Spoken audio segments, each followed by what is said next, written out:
கன்னிராசி, கன்னிராசிக்கு எதிர்பார்ப்பை விட இன்னும் அதிகமாக லாபங்கள் கிடைக்கக்கூடிய வாரம், ஒரு புத்துணர்ச்சி கிடைக்கக்கூடிய வாரம்.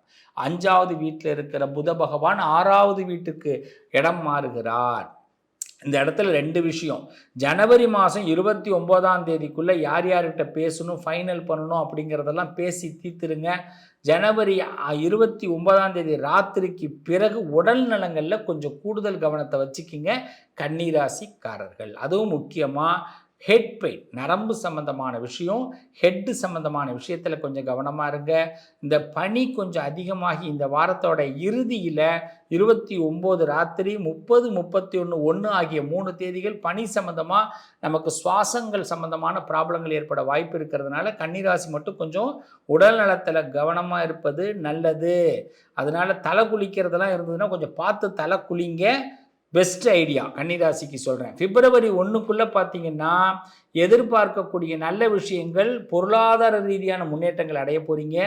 புதிய வர்த்தகங்கள், புதிய யுக்திகளை கையாள போகிறீங்க. பிரச்சனைகள் படிப்படியாக குறைய போகுது. உடல் நலத்தில் மட்டும் கூடுதல் கவனத்தோடு இருந்தால் முருகன் எல்லாத்தையும் பார்த்து பாருங்க. எந்த விஷயத்திலையும் உங்களை கவலைப்பட வைக்க மாட்டார். முருகனுக்கு தெரியும் என்ன நடக்கணும் அப்படின்னு.